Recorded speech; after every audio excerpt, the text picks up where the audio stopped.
First book I'm going to do is Black Panther #1. Eli, you said you kind of read this, didn't I read tried this. reading it real quick before we started recording. Then I decided, or then I found out I couldn't read this real quick. It is not a quick read. This is a lengthy book, a lot of meat, a lot of structure into it. This is a new run. The last guy, John Ridley, David Ridley, whatever his name was, run sucked. You know, everybody hated it. I shitted on it. I'm not going to just shit on this comic just out of spite. I'm going to review it like normal and just see what I think about it. This is written by Eve Ewing. Anytime it's a black superhero, #1, I got to look at who did it. Eve Ewing. She was pretty good. She did Riri's run was pretty good. She is the first black woman no, she is not, to write a Black Panther comic. She is not. I'm sorry about that. Well, she's the first one to write the main Black Panther book. I'll put it like that. That's fair to say. That's fair to say from there. So, like I said, this is a new status quo for T'Challa for Black Panther. But you're going to jump to it and see where he's at right now. So let's go to it. And yes, it's a direct continuation from John Ridley's run also. So we got to go for that. So now, one thing about this book, now, Eli, I don't know if you noticed from the little bit that you did read from the book, you notice that it's a different type of Wakanda we have here. So we're still in Wakanda. It's a city, yeah, but it's the burning T'Chaka part of Wakanda. And is it me, Eli? Does it have like a Blade Runner type feel to it? Well, it definitely, yes. There's a very cyberpunky feel to it. I think they're trying to go for like a Gotham or a New York, but it's Wakanda. So it's going to have that futuristic technology feel to it that Wakanda has, you know. Right. So it's a futuristic city. That's the vibe I was getting from it. It felt like they wanted you to feel like it's a futuristic city, but it's still like, you know, Ghost in the Shell or Blade Runner or something like that, you know. That. So anyway, getting to the story. So what T'Challa is watching over the city of Burning T'Chaka now, but Burning T'Chaka basically is still in Wakanda, but it's like on the very, very edge of Wakanda. So nobody really cares about Burning T'Chaka. It's just like a city that's just out there, you know. Meanwhile, you got the royal city that the one we're known for is nowhere near where we are right now. So anyway, you see this guy, he jumps up, he grabs the bag, he runs off. T'Challa sees him. He's like, okay, I can't let anybody know I'm here, but I'm gonna just stop him real quick and, you know, give everybody the bag back. So T'Challa shows up, and I gotta give him credit, Eli. That costume was badass. I'm sorry. It basically urban ninja, you know. Yeah. I'm digging it. He got like a spear in the back and shit, like the little kunais in front of him, like he, you know, Ryu and Ninja Gaiden. Like I'm loving it. I'm loving it right now. So whoever designed this, kudos to you. That alone, the art is dope. The art is dope. Yeah, especially just with this cityscape they have. So yeah. So anyway, T'Challa knocks this guy out, leaves the bag there, and then runs off. So they get there, and it turns out they were basically playing like hide and secret tag. They knew the guy that grabbed the bag. They were basically he was gonna grab the bag and they're gonna chase through the city. It was like a game they were playing. That T'Challa didn't know that, so when he knocked the guy out, he was like, "Oh shit, I don't know this city as well as I thought I did." So he realized he wasn't supposed to have done that. So we got to find out let me blow this up so you can see this page right here. I love this panel right here. It's kind of like basically telling us what happened from now to the last issue. What happened? So, like I said, T'Challa's still in the Avengers. He's still in the Avengers. Matter of fact, he had actually got kicked out of the Avengers in that last run. Like I said, we hated that run, but now he mended ties with them, so he's back in with them. He's cool with them. He's been traveling over the city. For those that don't know what happened in the last issue, T'Challa has been kicked out of Wakanda. It's part of the agreement Wakanda made with Namor and the Atlanteans. They're like, we have a truce, but in order for that peace treaty to happen, you got to kick T'Challa out of Wakanda. That's it. And he can't even be in the country anymore. So the thing is, so if T'Challa's been kicked out of Wakanda, why is he in Wakanda? Because he missed Wakanda. That's why he's back. But he decided to go to the furthest city outside of Wakanda, so nobody knows he's there. And matter of fact, he's kind of like sneaking through the shadows like that. So even though he's there, nobody knows he's there, but he wants people to know he's there, if that makes any sense. Mm-hmm. So he's doing just enough for people to pay attention to it. Is Black Panther in our town? Because Black Panther, like nobody from the royal city comes to this place. It's just them and that's it. So he realized, since I'm no longer king of Wakanda, Wakanda has pretty much done away with the monarchy, so they don't have kings anymore. He's not even part of the government anymore. He has no say so in it. He's not even allowed in the city. So he basically like, I'm just another lowly person in Wakanda. I need to put boots on the ground and find out about my city. What is Wakanda without a king? What is a king without Wakanda? You know, and I like where they're going with this. So he like, I need to become a man of the city because I've never like I'm a part of Wakanda, but I've never been a part of Wakanda. Yeah, the lower class. He's been a royal. Yeah. Now he's going to the street level. Street Right. level. The Street street level level. Black Panther. Street level Black Panther. That's what it is. Yeah. Street level Black Panther. That's where they're going with this. So I dig it. I'm with it. Now keep in mind they said even though Burning T'Chaka is one of the poorest cities in Wakanda, they're still richer than any city in America. That's what they're saying. So yeah, we're doing bad, but we're not doing that bad. Like there is no homeless problem in Burning T'Chaka. There is no homeless people. It's just that people don't have an abundance of what they have. Like these they have hover buses sure are crowded. Right. It's like that. So yeah. So yeah, and like a lady might walk down the street, there are no street lights. So when she's not paying attention, T'Challa will like set street lights in the city to help her down. She's like, okay, so she knows somebody's looking out for her. He's like a guardian angel because he can't be seen because people know he's there. He's gonna be a problem. So then we got this guy who's like half of the book is about. I think his name is Niobe. Niobe. Yeah.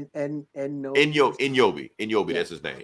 So he's a lawyer. He's a guy. He's there. T'Challa say he's been tracking this guy all the time, and half the book kind of becomes his book. Also, they really want you to follow this guy for some reason. And then who walks up on him is the War Dogs.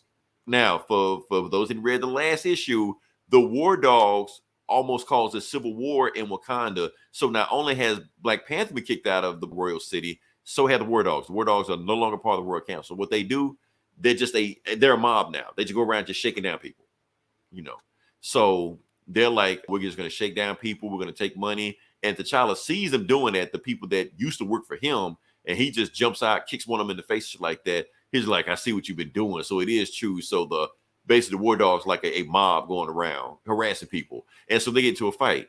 But we're going to cut away from that because we don't want to look at Black Panther beating ass. No, we're going to go back to this guy in Niobe just walking around and shit. We're just going to go to him for some reason. So is this the Batman book we thought we You're right.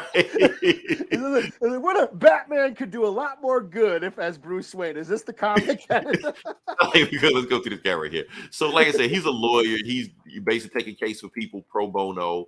Does do a lot of work and stuff like that. And they just go to this guy for some reason. Like the story is just about him. It's like exposition through this character. Yeah. And this is when the book slows down for me because I'm all in with Black Panther, find out about Black Panther. But when they cut to this guy, and it's just all about this guy, it's like, okay, he goes in, and for some reason he goes into this library, and this chick in the background is like in love with him. For some reason, like hearts everywhere. He like for no reason. They don't say her name, don't say who he is. She's just in love with him for some reason, Cut back to him. Anyway, he's dodging because like he owes people money. I thought that's interesting panel, like how they just. Oh, yeah, I'm gonna write like the Nightwing book, kind of like that. Yeah, kind of like that. I like it when it's when you use comic as a medium. Yeah, the use of panels and stuff. That's cool. Yeah, it's clever. I give him credit on that. And this started reminding me of like Blade Runner and Cyberpunk because this is a cyborg right here. Like she's got like an arm or some shit, like a metal arm and metal chins like that. You owe me money. That's what the child like. You ain't doing that. Get the fuck up out of here. And starts beating the shit out of him. Like, who do you work for? Where did you come from? And then and Yobi just like, nah, let it go. Don't worry about it. We know who she works for. Everybody know who she works for. She just leaves. So they walk inside and they basically starts talking. And he's just like, look, man, I appreciate you helping me. But you run around in a Black Panther costume, you're going to get in trouble with the people for your cosplaying right now because you're not allowed to wear the Black Panther costume unless you actually are part of the royal family. So he thinks he's just a cosplayer, just run around just beating people up and shit like that. Then he takes some mad stuff. He's like, oh, shit. It's actually T'Challa, breaks the glass like that. He's like, oh, your highness, all stuff like that. So he didn't admit that. He's like, stand up. I need your help. So basically what he's trying to do, the reason he's here is because apparently he knows this guy. He shows him like a baby picture of when they were together. So they're about the same age and stuff like that. And he says, the reason I know you because I knew your father. Your father was like advisor to the royal family. And his father's name was Shangra Meyer. And I didn't look it up, but I think that's the same guy that wasn't in the last run, but the run before the last run. And basically like, look, you're the only person I even kind of know here in Burning T'Chaka. I need to connect with the people and maybe you can help me out, and that's what we're going on right there. So, But then they get a knock on the door, and he's just like, "Uh-oh, I gotta get out of here before," because nobody can know T'Challa is in this city or even Wakanda at all. So he, darts out the window and shit like that, like Batman, and that's when he walks in, and this chick walks in, this bug lady, cat woman type chick, just walks in. Electra, whatever, some shit like that. She's like, "Oh, I didn't know you were here. Since I came in here and I thought you were here, I won't kill you. But I'm gonna just take the shit I need to go and I'm gonna just leave.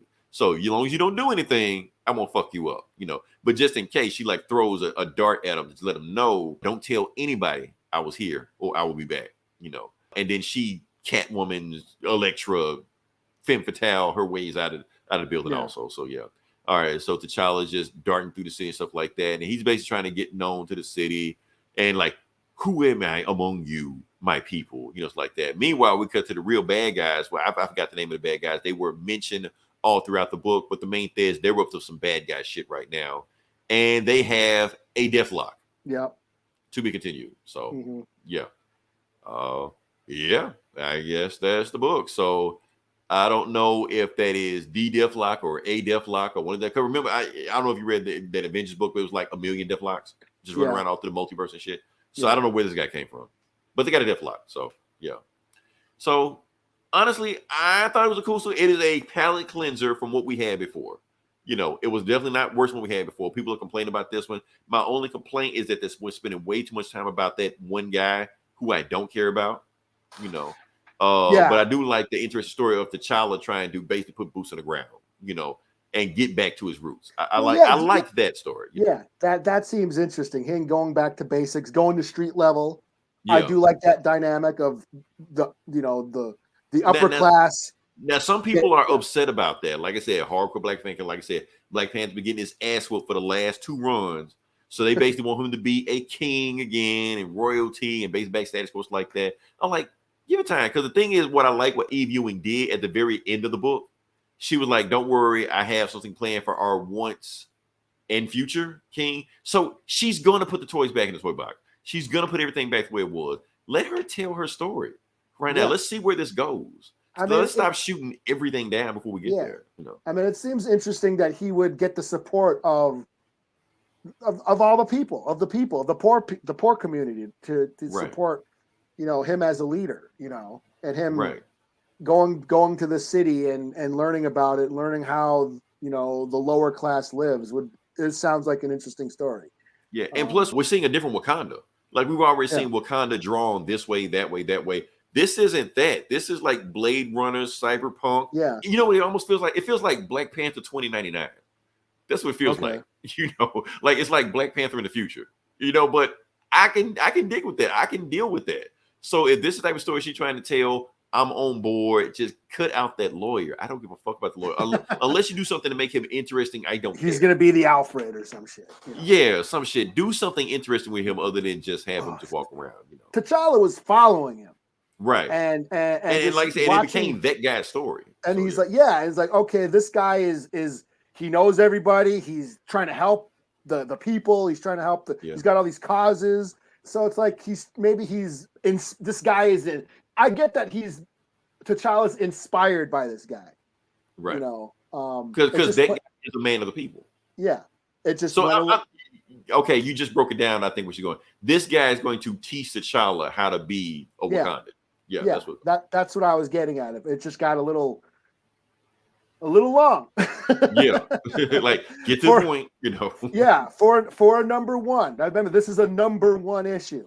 When I saw the cover, I'm like, Al Ewing is writing a Black Panther book.